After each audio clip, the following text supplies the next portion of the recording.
I was born 100 years ago, 1911.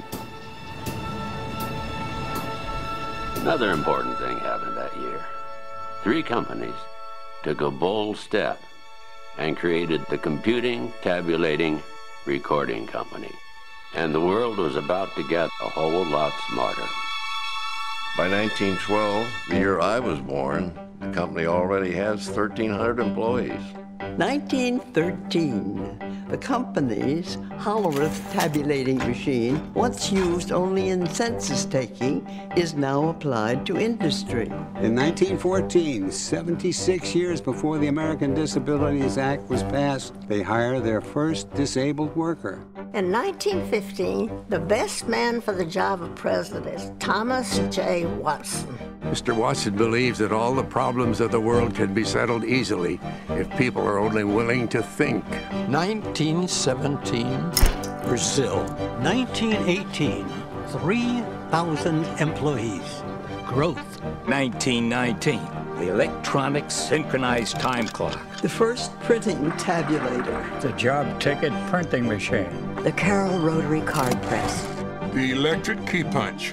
By 1924, as a way to signal the company's future ambitions, Watson changes the name of the company to International Business Machines, IBM.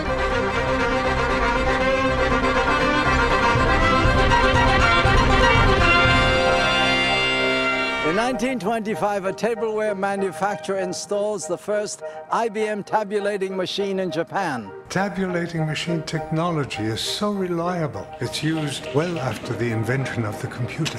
I was born in 1927, and so is the automated gang punch. The 80-column IBM punch card. The first card-counting printing sorter ships in '29. In 1930, Watson received his first patent for a traffic signal timing system. 1931, IBM introduces the automatic multiplying punch, the automatic reproducing punch, the first motor drive duplicating punch, and the first automatic summary punch. 31 was a big year for punches. In 1932, IBM starts an education department for employees and customers. The numeric printing tabulator. In 1934, IBM introduces group life insurance in the midst of the Great Depression. In 1935, IBM opens the first professional training school for women. 1936, Social Security. Many believed it wouldn't exist without IBM. It's called the biggest accounting operation of all time. 1937, IBM China. In 1938, millions of children first hear the phrase, "Please fill in the bubble completely," thanks to the IBM 805 International Test Scoring Machine. 1939, IBM demonstrates an early form of email at the New York World's Fair.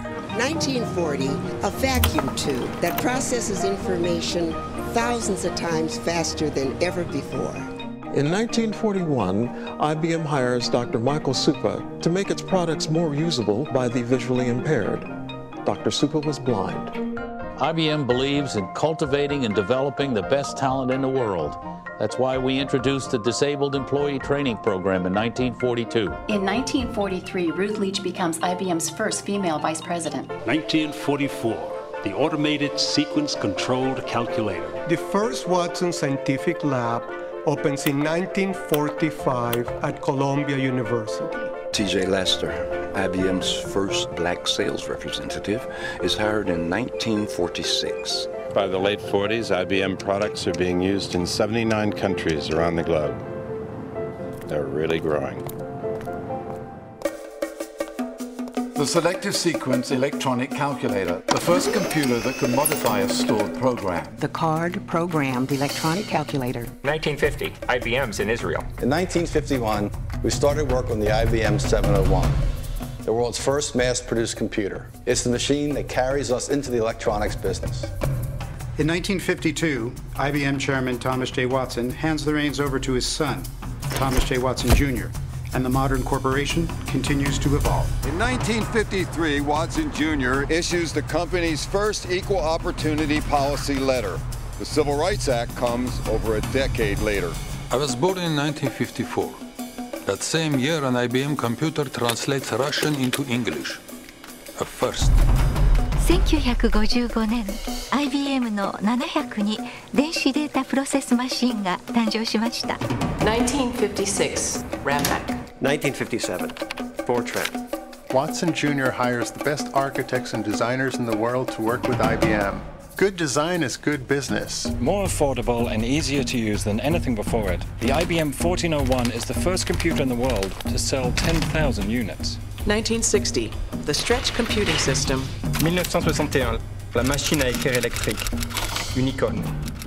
In 1962, IBM develops the Sabre reservation system for American Airlines. What once took hours can now be done in real time. The following year, in one of the riskiest decisions ever made in business, Watson Jr. bets the future of the company on the IBM System 360.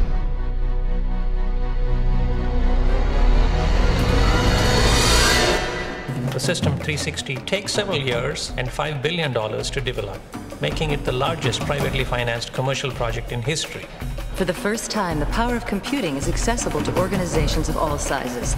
In 1966, IBM researcher Robert Dennard invents DRAM, memory on a chip. Eventually, billions would be produced. 1967, Benoit Mandelbrot. He invents fractal geometry, and a new branch of mathematics is born. By 1968, IBM's 10-year partnership with America's space program is converging on their ultimate mission. As we explore the reaches of space, let us go to the new worlds together, not as new worlds to be conquered, but as a new adventure to be shared.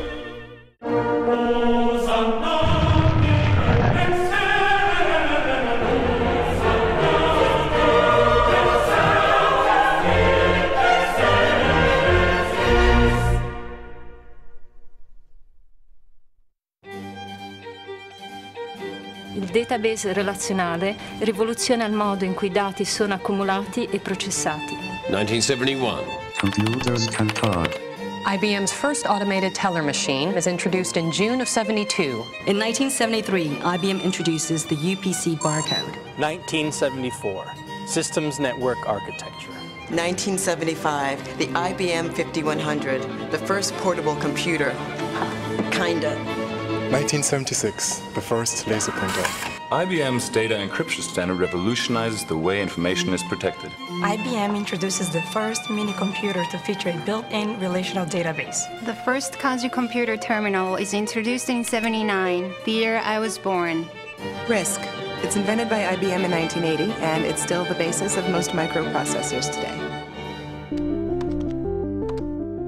IBM introduces the personal computer. We expect to sell 240,000 units. We sell 2 million over the next 3 years. The Tokyo Research Lab opens in 1982. IBM introduces the System 36, an easy-to-use business computer featuring 2,800 help screens. Is a 1 million bit memory chip possible? In 1984, it is. 1985, John Akers becomes IBM's 7th CEO. 1986, Gerhard Binning and Heinrich Rohr become the second and third IBMers to win the Nobel Prize. The first was Lee Iwasaki. 1987, Georg Bednorz und Alex Müller gewinnen für ihren Durchbruch in Hochtemperatur-Superleitfähigkeit. 1988, AS400. Silicon germanium chips. 1990. What does an IBM scientist do to prove he can move atoms? He rearranges them to form the letters IBM. IBM researchers invent a computer chip that can move 8 billion bits of information in a single second. ThinkPad. The early 90s. Tough times for IBM. Some people wonder if the company's going to make it. But in 1993, Lou Gerstner arrives and takes IBM in a whole new direction. IBM refocuses everyone on the customer. How? Solutions. Systems. Software. Services. E-business. By 1997, IBM is back. That same year, IBM's Deep Blue defeats the reigning grand champion of chess. A thrilling win for IBM's Deep Blue.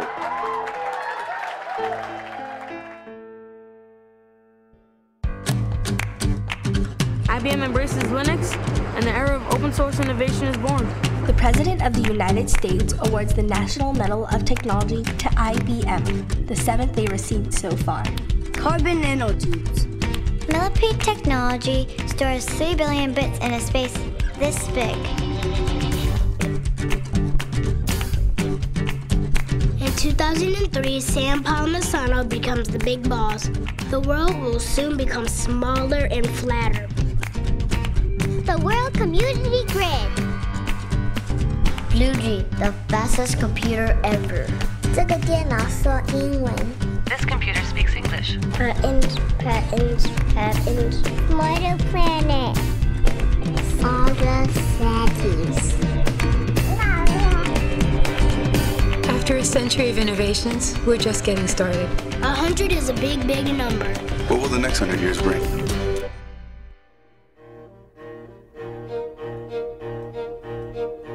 I use the past to predict the future. I'm working on the next big breakthrough. In 10 years, supercomputers could use 10 times less power and run 1,000 times faster. I'll be able to sequence a genome so we can create personalized medicine. The whole world is data. I'm using data to help detect the onset of disease. I've discovered a way to build curiosity into the system. I'm working on a system that can think like you. We've always been working for the future. That's what I'm working on. That's what I'm working on. That's what I'm working on. I'm an IBMer. I'm an IBM. I'm an IBM. I'm an IBMer. I think that you have to have more than just a machine.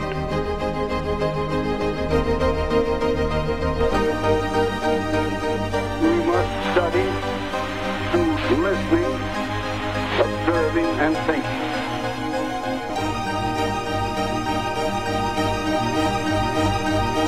All of the problems of the world could be settled easily if men were only willing to think.